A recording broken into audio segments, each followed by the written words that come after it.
So moving on to topic 2, Joe, what is your topic today?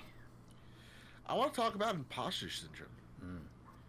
This is a broad one, but I think that people need to listen. They need to talk about it openly and honestly. And I think imposter syndrome comes in many different shapes, many different forms. Because when I hear people go, I'm going to break my imposter syndrome today, I'm like, good luck. That's not happening.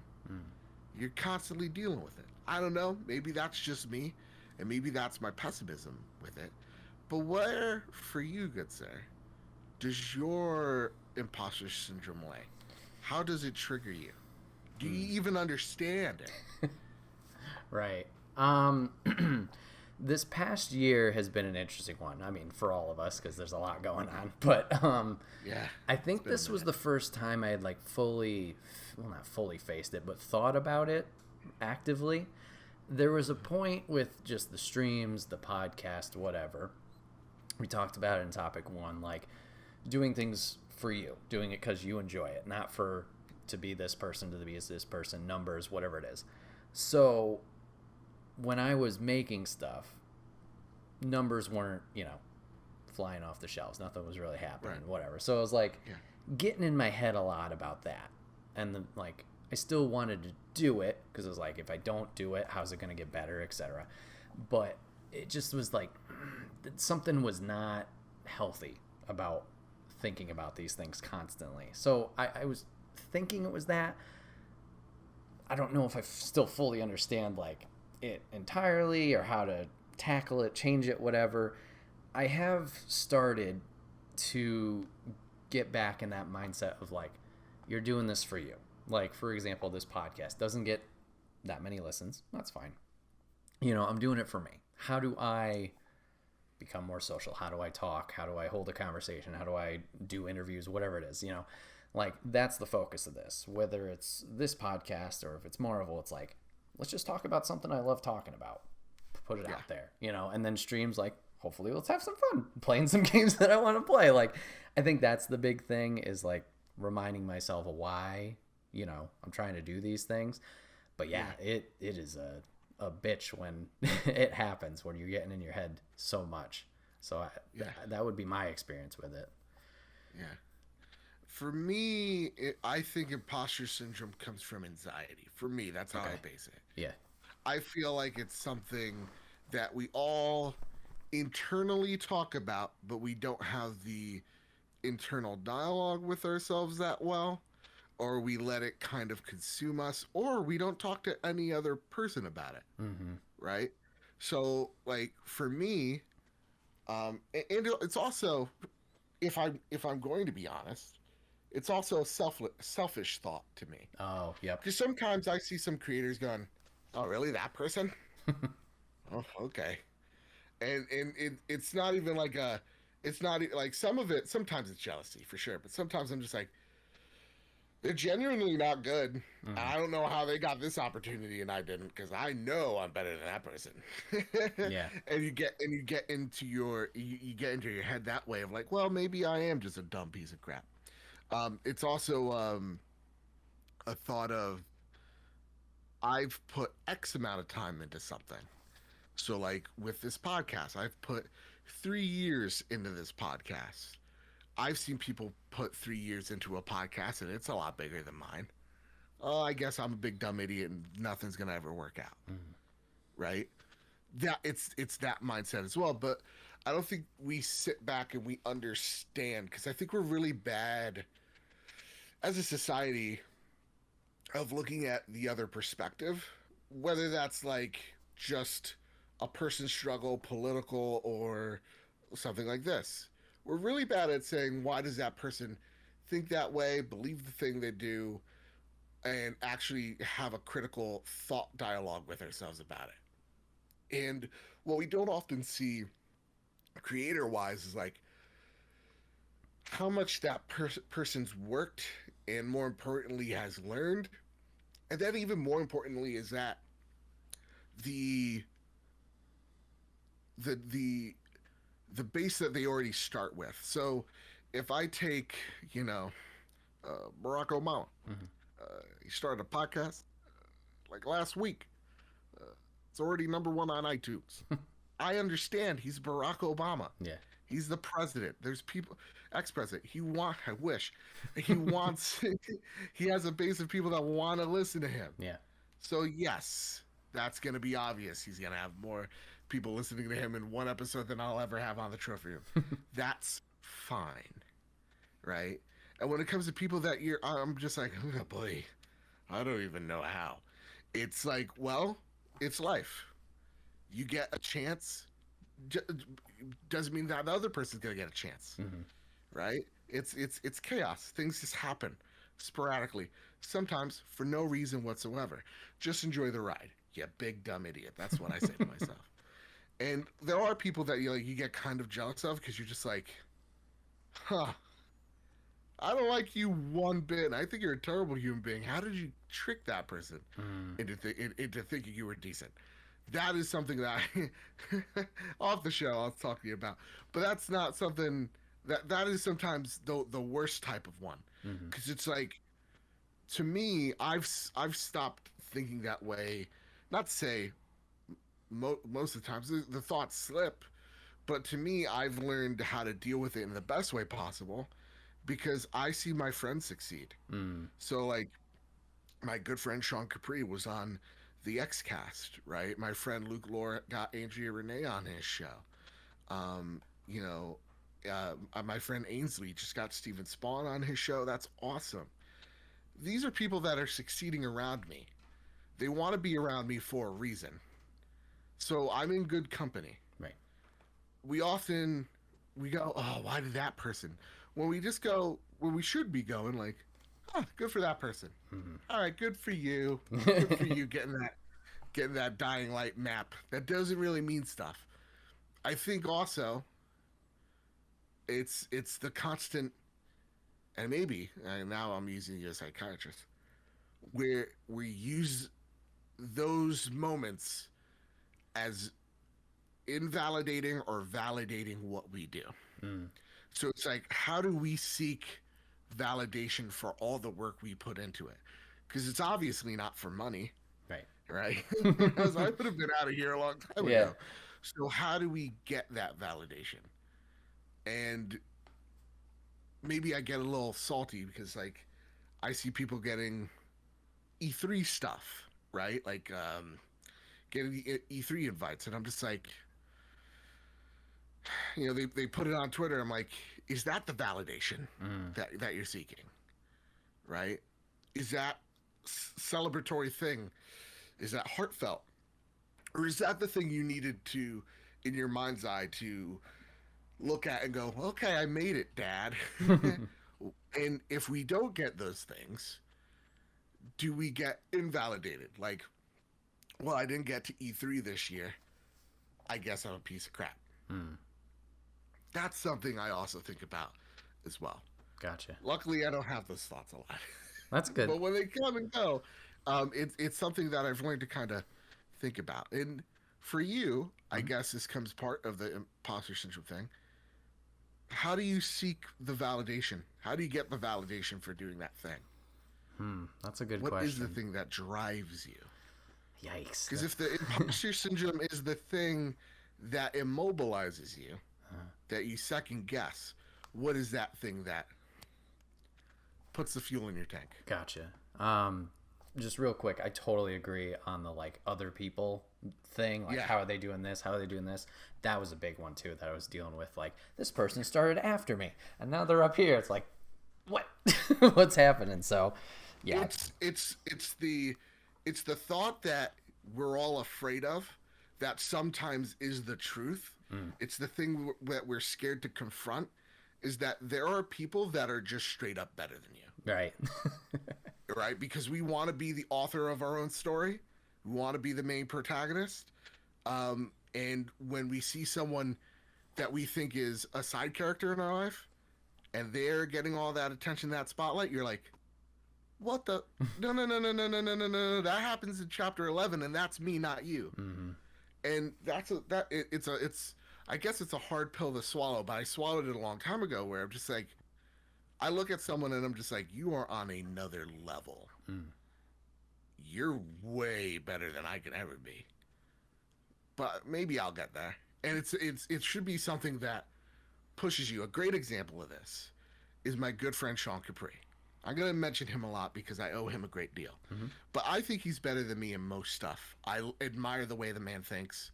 And I look at him and I'm like, oh, he got a dope intro. Oh, how did he do this with his video? Oh, that's a great transition point. Oh, that's great. And I'm just like, how do I do better than Sean? Mm-hmm. Right? But it's not in the, haha, I got you, Sean. It's the, you motivated me to be better than what I thought I could be. Right. And it's easy for ourselves to go and look at someone else that we don't know and go, whoa, chill out. We started the same year, man. I don't think your content's that great. What? And that get in your head, and then that demotivate you. Mm-hmm. But to bring it back around, what is the thing that, fills you up? Yeah, that's a tough one. Honestly, I guess I would just say like I mentioned before, like, how do I make myself better? Like, that was the point of the podcast. Like, how do I put myself out there? I've been lucky enough to be able to go to like Kind of Funny events, Kind of Funny Live 2, 3, prom, do that. And I've just noticed, like, while I have a blast at those events and I have a great time, the show's great, whatever, socially definitely was like lower point. Like, not that anybody was mean or anything. Like, I had good interactions with those people I talked to, but like, I was always having a tough time putting myself forward and talking and like, should be normal stuff. So I figured like, at least this podcast can help with that. And in a weird way, like, I was already doing it. So years ago, I was a Taekwondo instructor. Never thought I would be up in front of people, teaching classes, doing that. But obviously that worked out. So it was like, okay, how do I take this craft that I've worked over here and then obviously implement it in normal life or other stuff?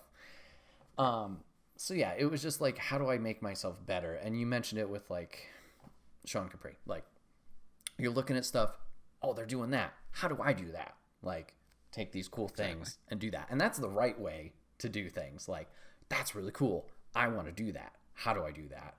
Instead of, oh, that's really cool, and then just negative thoughts like, oh, That's a piece of shit. Yeah, yeah, and that's a cool, like, the cool thing is, like, me and Sean will talk to each other, and we're very much like that, of like, so how did you do this? Because now you got me wanting to do it. It's awesome to have those people that are in your camp that have the healthy competition. And we're not, never would be jealous of Sean, and I don't think the same as well. We're always happy and we're always cheering each other on. Good. And that's the one thing too. A lot of people, we said, like, you're at this event, right? Kind of funny stuff. And you're just like, oh, we all like the same thing, but I'm scared. Yeah. It's like, that is a difficult thing to navigate. Podcasting makes that so much easier because, I am a big nerd, so I like to listen to podcasts about podcasting. Okay. And for me, I love what the one person said. It's like, okay, so what if you get 35 listeners for your podcast? Is that bad or is that good? Well, think about it like this. You are in a room and 35 people are watching you talk to your friend or have a conversation. That's a lot of people. Yeah. You should be happy with that number, even if it's just one person. You should be really happy that one person came to listen to you. I remember being at a PAX panel, and I went to that PAX panel because my feet hurt and I wanted to sit down. And I listened to these people rate Final Fantasy games. And those creators, I'm just like, oh my God, these people are fantastic. I'm listening to them. I got the opportunity, not because I even wanted to. I don't even like Final Fantasy that much, but I like them so much that I stuck around. That's the thing that I think we often forget. Are people behind the number? So it's easy to look at that number and going, oh man, I only hit 2.5 people this week. Views and listens or whatever wise. Shit. But it's like, that one or two people listened. They stopped. They literally said their day could be on hold or their day sucked without you being there. I remember there was one mean comment, the first mean comment I got on YouTube, and I'd often get now, so. And I get way more now, is what I meant. I was just like, whoa, holy shit. I elicited an emotional response. It was negative, but someone took time out of their day to be a mean piece of shit towards me. Isn't that cool? That is a great way of looking at Yeah, things. it is. That's what it should be about. That's the other thing too, is oftentimes because we talk about Kind of Funny. Obviously, we admire their work. Obviously, I have a PlayStation podcast because of them, and it's inspired by their PlayStation podcast. And the one thing that I always tell people to do is like, because I believe that the Kind of Funny community is probably the most creative folks out there. But don't just make a Kind of Funny podcast. Make your podcast. Be your own creator. This is your community. This is your work. And we can take a look back, like I take a look back at podcasts. And to me, my podcast is no anywhere different than 50 other podcasts. When I take a look at Beyond, I take a look at something like The Tonight Show. Take a look at Late Night. You take you break down Jimmy Fallon, Jimmy Kimmel, and Colbert. They all three of them have the same exact show, two of which are imitations of The Tonight Show, right? But all three of those shows are different because of the host. Right. They all have a monologue. They all have a musical guest. They all have guests that they talk and have banter with. All three of those things are the same, but each one of them make it their own. To me, the number one thing is for me is like you got to own it, and this is your thing more than any. That's the one thing that I always try to put in my head, because if the trophy room is just a Beyond clone, then it's not special to me. But if this thing is mine, then this thing is mine, and it's earned by me. And that's a really important thing to put that out there to creators, because I feel like oftentimes we devalue ourselves by just going, this is just a clone of machinima or whatever, right? This is just a lame imitation of X, Y, and Z. And it's like, no, you are something totally more than that. The value is not you could be doing something similar, but because you're there, it's something completely different. Right. Right? I hope that makes sense. Yeah, definitely. So, yeah, when it comes to the imposter syndrome thing, though, I still go back to you. I gave you a lot of time. Is there something that motivates you to break through the imposter syndrome? So you kind of alluded to it before, but I think having those healthy conversations with like people you trust and people you can freely talk with, that's great. Like I've had a lot of good conversations, whether it's with my girlfriend or friends or family members who like know that I do this, and then they're genuinely like, okay, yeah, exactly. Like, that's great. You're doing this. How, like, explain it to me, what you're doing. And then like, just that outside force, like sometimes you don't think of those things because you're in your own box, and then they're like, oh, what about this thing? And it's like, that's great. Like those conversations, I think, is another thing that refuels too. It's just like, oh shit, this new perspective, talking with these people and that network and stuff. That's good. I always constantly go to I have a tight-knit group of people that I go to. I have a council of folks that they've never met, but I just go to these people and I ask for their unvarnished, unfiltered thoughts on a thing. So I won't mention Sean anymore, but I'll mention my good friend of me, Luke Lore, and he's a piece of garbage, terrible human being, but I go to him constantly because I know he's going to give me the truth. And I know how Luke thinks. So I could see where his perspective's coming from. So I can literally tell him, so I did a show. Was it bad? And he will give me the truth, which is something we often don't want to hear. We always want to be like, right. You made a pass. This is great. But like, I genuinely want to know what I did wrong. Yeah. Or what I did right. And he'll go and he'll tell me the business. Good. And that's what I go. It's to me, it's not seeking the validation of someone I've never met. Mm-hmm.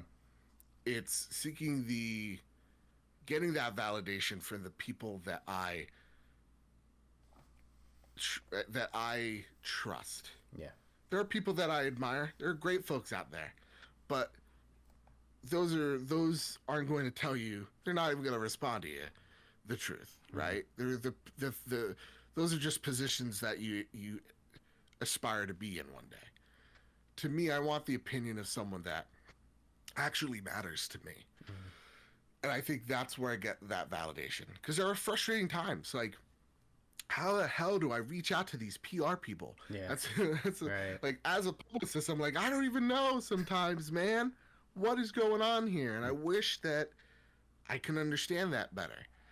And it's only by talking to my friends that I've learned how to talk to PR folks and not get bummed out when they go, nah, we're passing, or don't even respond. Mm-hmm. 9 times out of 10, not even gonna respond, and being okay with it, because just understanding the nature of it. Yeah. That's how I deal. Man. That's good. That's good, having that healthy relationship. And yeah, the reaching out thing. Like, even with this, like, I want more guests on. Cool, reach out to people. I've never talked to this person before, but they do cool stuff. Yeah, let's try that, you know? So, totally. And to me, it's like, and I mean, we've done that multiple times. There's some people that I've asked multiple times and not even a response. But I understand. I'm like, it's the time of day. If something broke, like a piece of news broke, I'm like, obviously they're not going to respond. They're probably flooded with stuff. And kind of having that understanding. But to me, it's like always having understanding I have a good pitch for stuff. I actually explained on our Patreon how I pitch the podcast to folks, and it's just like not being afraid to reach out, because like, yeah, it's maybe they're gonna say no, maybe they're gonna say yes, but who cares either way? Because to me, like, I didn't think when I had like someone like Greg on, and I keep naming dropping, but I there's a great example, I promise. Is I'm like, realistically, is this guy going to become my best friend at the end of this? No. We're just going to go our separate ways. Right. He has an obligation to fill. I have an obligation just to do my best as a host. Mm-hmm. It's understanding, like, just because I've reached out to you doesn't mean it's going to happen. Just because I did and I said yes doesn't mean it's going to be the big boon to the channel. What's going to be the boon is owning that moment of like, okay, whoever does show up here, let's see if I could get them to stay here. Right. And that's always the harder thing to do. And that's a great also example that I've learned from a podcast about podcasts. To psych yourself not so much up, but build those normal expectations of like network because you want to network, not because you think it's, like, there's one example they use. One of their guests interviewed Kevin Hart. Okay. And they thought, oh my God, Kevin Hart, huge guest. I'm going to get the biggest numbers. Mm-hmm. And it actually wasn't. It's like, yeah, it was just normal. But he interviewed 2 people about like a farm in Kentucky that they made. And that was their most popular episode ever. Didn't have a name attached. It was just that episode resonated with folks. So it's how do I get that, resignation? No, I don't know the word I want, but how do you get those people to stick? That's the most important thing to me, at least. Okay. Nice. I spawned that off into something completely different. The caffeine's kicked in. You're talking to the Trader Joe's coffee, not Joe anymore, and I apologize. You're good. You're talking to Trader Joe himself. Nice. I'll change the little name card down underneath. You. Nice. Trader Joe. There you go. Everybody go follow. Nice. Very cool. That was a great topic. Good discussion. And I mean, thank you. These, topics like these are good to have because, like, everybody deals with it, and like finding that healthy way to deal with it, or at least acknowledging it, is good start. And it was good to chat about, because even though it may not be present right now, like, that's always something that can be present. Yeah. Exactly. You don't know, but until it happens. Right. And yeah, it is it is something as a creator you're going to deal with in various ways, and various things are going to trigger it. But I would always just to end cap it is confront it instead of walking away from it, For sure. and confront it by doing what that imposter syndrome says don't do. Yeah. There you go.